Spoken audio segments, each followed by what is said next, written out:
Hello, and welcome to the fourth episode of the Dark Money Files, in which we shine a light into a murky world. I'm Ray Blake, and with me is my co-host, friend and business partner, Graham Barrow. Hello, Graham. Hi, Ray. As promised in episode 3, we're going to continue our exploration of the Danske Bank statements. But before we do, Graham, we were talking before we started recording about what we were hoping to get out of these podcasts in general, and these Danske Bank ones in particular. Do you want to just pick up on the thrust of that conversation? Yes, Ray, I do. And please jump in whenever you want to, as I know we both feel quite passionately about this. I really want to make clear that the point of these podcasts is not and was not and has not been to continually bash Danske Bank for its past failings, as I think, quite frankly, others are going to do that in a rather more profound and costly manner, yeah. And it's not our style, is it, Graham? What's done is done and we need to move on. The point for us is to try and help others to learn from these mistakes so they don't keep happening. Yeah, that's exactly right, Ray. I mean, you, after all, deal with these issues on a daily basis. I do, and I know there's nothing better to help people to understand the challenges and the threats we face than by having real-life examples to look at and discuss. And we've heard from lots of people over the last week or two about how much they're enjoying the podcasts, and we know from listening figures that our audience has already exceeded our most optimistic expectations. So it would be great if, as a consequence of this, we were able to help firms better identify some of the threats they face and address them proactively. I mean, that would be fantastic. That's right. I know we've both been really quite surprised and delighted by the number of people who've told us how much they're enjoying the content, especially as this format makes it so much easier to access some of the more complex elements for those whose life is already pretty busy. Yep, apparently a good few flights, drives and train journeys have been helped along by the story of Danske Bank, and I'm happy that we've been a part of that. So, Graham, what are we going to talk about today? Well, Ray, we're going to continue our exploration and explanation of some of the detail around the transactional activity at Danske Bank in Estonia, but this time we're going to look at a very specific subset of accounts. And why is that? Because, as we explained just now, one of the points of these podcasts is to help people in our profession better manage their risks. And today, I hope, will be a real eye-opener in that respect. Well, there were several of those last week. But what subset are we talking about and how did you establish it? Well, Ray, as you'd expect, the bank statements contain a lot more information than just the name of the payee or the remitter and what the payment or receipt was for. One of the more interesting elements is the IBAN, which accompanies the transaction. So, Ray, before we go on, do you want to talk a little bit about IBANs and what they are? Oh, yes. Now, the IBAN, that's an acronym, and it stands for the International Bank Account Number. It's an international system, obviously, for ensuring commonality of bank account identification to enable cross-border payments to happen in the most efficient and effective manner. It's a bit like when you dial an international phone number, and the full number actually consists of a number of elements. There's the country code identifier, a checksum, and then what's known as the basic bank account number, or BBAN, which is specific to each country that uses the IBAN system. So, for example, here in the UK, the country code identifier is GB, and the BBAN consists of a 4-letter bank identifier. For example, West means NatWest.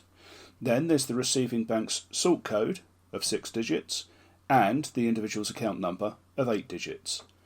The checksum is calculated to ensure that the other elements in the IBAN are correct in terms of the numbers of digits and letters. Thanks, Ray. That's really helpful, and I guess people listening will have already learnt something. Brilliant. So that means the presence of the IBANs on the Danske Bank statements provides some useful information about both where the money has either come from or is going to. But today our subset consists of the transactions that don't actually have an IBAN. And why is that? Because, Ray, there are a very large number of transactions which are clearly emanating from customers who also banked at the same branch. We know that because the local country and branch code appears instead of the full IBAN number. Right, that's correct. You only have an IBAN if it's coming from somewhere else. If it's actually generated in the branch itself, you don't have that. No, absolutely. And what's the specific reason we're interested in these accounts, Graham? Right, because I think it's reasonable to assume, given that we're only going to be talking about corporate accounts, that the branch, as it was required to do then, held know your customer information about them, and therefore should have had a greater ability to detect if any of these payments were suspicious. And we're going to focus on LLPs from the UK again? Only in part. Ooh, what's the other part? Well, just for a change, we're going to look at some New Zealand entities. Now, I happen to know that New Zealand, in common with the UK, has a free-to-access registry, doesn't it? Yes, it does. And with the continued help and a shout-out to them from Open Corporates and their website, I've been able to do some digging to find out more. You use a lot of these open data websites in your investigations, don't you? Yes, of course. I try and use Companies House as a primary source, and it is extremely useful, but it doesn't always aggregate data very well. So I find both Open Corporates and another site called Open Ownership, which is building a database of beneficial owners, really useful additions to the armoury. Graham, beneficial owners? Yeah, it's... I mean, in the UK, they're called persons with significant control, but effectively, these are the people who actually own the companies that we're looking at. I see. Carry on. Thanks. And the reason, out of interest, that I use the open ownership one is that it is a really useful source to put in a name and find out all the companies that name may be associated with as a beneficial owner. So people understood. Now, on top of that, there are, and I've worked with a few, quite a number of startups who are working really hard to bring all these open data together in a user-friendly and very targeted manner. So the job for anyone working in financial crime is likely to get much easier over the coming years, at least in respect of really getting to know who their customer is. Exciting times, Graham, but we're not there yet, are we? No, Ray, there's still a need for the experienced set of eyes and an instinct for what doesn't add up, which is exactly where we're going now. Right. So, in our last episode, the $1 billion shuffle, we discussed a whole bunch of LLPs, 29 in all, I think, which were all strongly connected by things like their registered address, their designated members, or the person signing their accounts. Do we have any more connections to talk about? Yes, I thought we'd talk about those members of that group of 29, although incidentally I found two more this week, who banked at the Danske Estonia branch. Hold on, you say you found two more LLPs this week. How did that happen? Well, Ray, it's down to my poor search skills first time round. The thing is, when you're dealing with 5,500 pages of bank statements, you can't easily go through them line by line. So I used a search string to look for LLPs. Now, you'll know because you're better at this than I am, the nature of PDFs is such that they often break words over two lines. And in this instance, the two LLPs, part of the name was broken in that way, so that I missed them as LLP was my search string. Fair enough. Any revelations with the two new ones? No, they were both registered to the same address in Earls Court as most of the previous entities we discussed last time, and both of them had Ireland and Overseas and Milltown as their designated members. It must be standing room only in that flat in Earls Court. So if anything, that just serves to emphasise even more the connectedness of all these allegedly different companies. Exactly. So going back to the original question, how many of the, well, now 31 LLPs you discovered banked in the branch at Danske? 20. 20 of the 31 LLPs all banked at the same branch of the same bank? Yes, they did. And 14 of those 20 all had Earls Court as their registered address. 5 of them were based at the Cardiff address, and 1 was registered at a well-known address in Birmingham. Blimey. Anything else worth mentioning? Yeah, all the LLPs registered to the Earls Court address were formed between the 4th of May 2006 and the 11th of September 2007. And the bank statements you hold are all for 07 and 08, right? Yep. So, just to recap, you're saying that a bunch of UK LLPs, all formed in the 18-month period prior to the bank statements you've seen, conducted millions, if not billions, of pounds worth of transactions. Yep. While all of them were based at the same branch of the same bank, and for which the bank should have held KYC information. Yes. I mean, I've only got the bank statements for one of those LLPs, but I can tell you that this one entity received payments from 10 of those 20 LLPs during the 14 months that the account was open. One thing we haven't mentioned yet is the total account activity on this LLP you've got the statements for. Have you worked it out? I have. Now, bear in mind that the total transactional activity does include transfers between primarily the euro and dollar accounts, but the total credits, including internal account transfers, comes to just about $1.2 billion.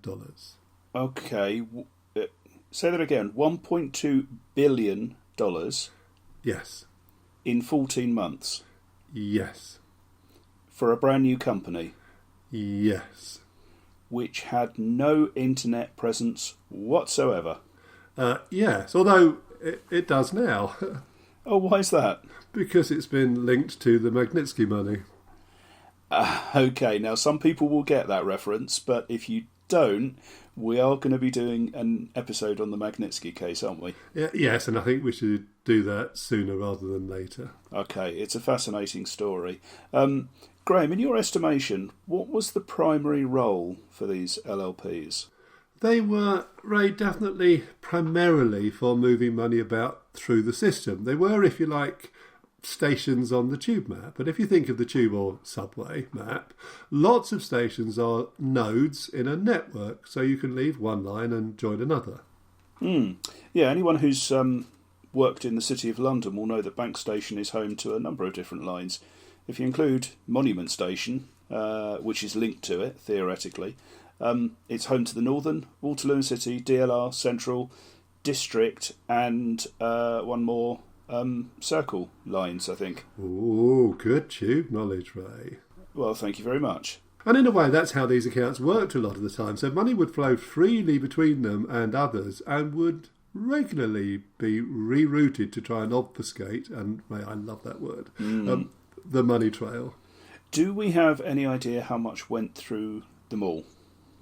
Not really, except we know that the total calculated in the Brun and Heda report that was commissioned by Danske Bank, it insisted that the total flow through the non-resident portfolio after discounting internal flows was around 200 billion euros. So I can confidently tell you it was many billions in total. And for those who filed accounts, what was the highest profit declared to Companies House? £49,417. Do you think it's possible they were telling fibs, Graham? I think it's possible, Ray. That brings us back to something that we casually threw in earlier in this episode, Graham, where we suggested that these companies had a particular person signing all of their accounts. Do you want to tell us a bit more about that?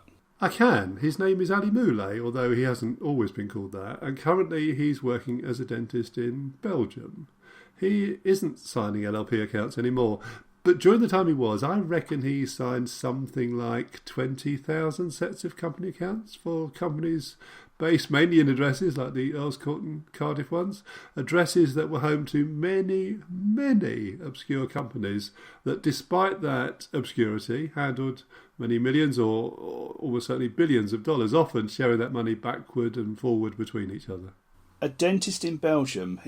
You mean he's a real person?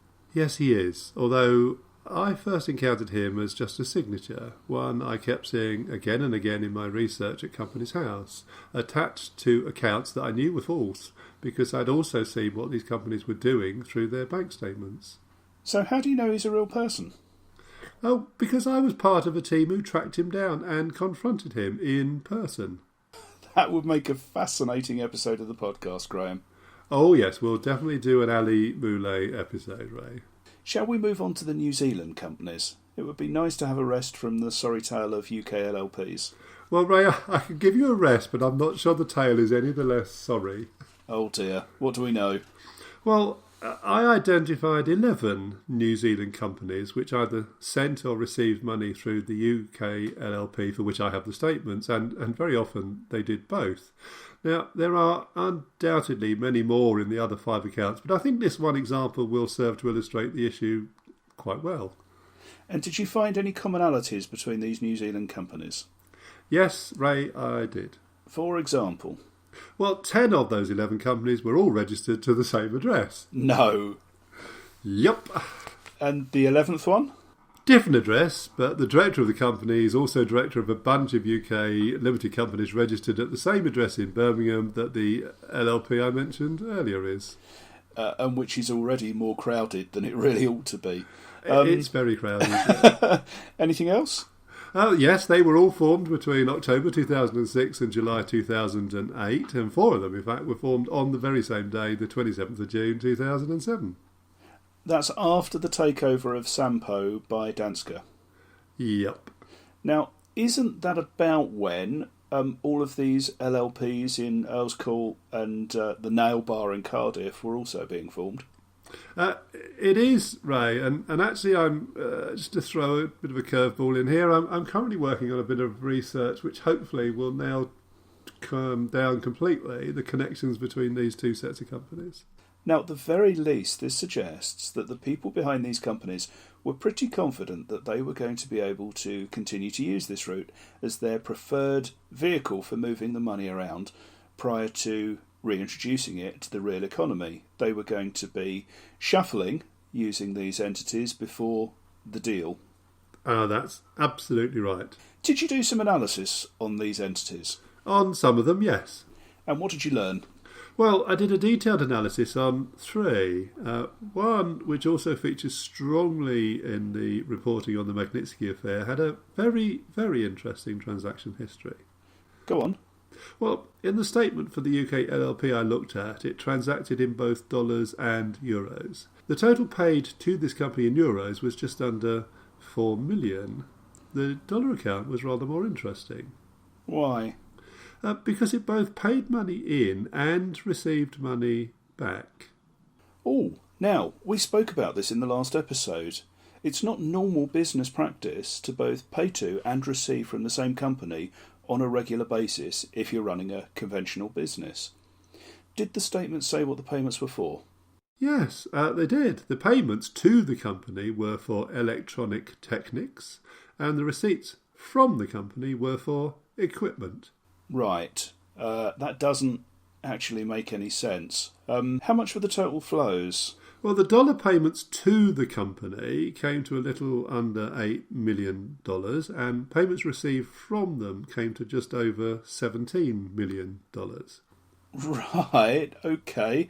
And that wasn't deemed in any way suspicious? Well, this was the middle of 2008, and the portfolio carried on until the end of 2015, so I think you can safely say no to that question. Right, okay. Any others of note?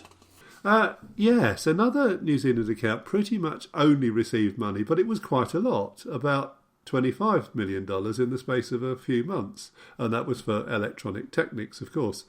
And then another one paid around $22 million for electronics equipment, except for the ruble account, which apparently was for the payment of shares, which at least hints at a bit of early bond trading, but there's not really enough information to know one way or the other. And all of these transactions were conducted by different corporate customers, all of whom banked at the Estonian branch of Danske Bank, and for whom presumably Danske held KYC and ought to have been aware of these connections.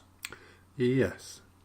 Of course, they may not have routinely collected registered addresses back then. They might have been more concerned with their operating or trading address.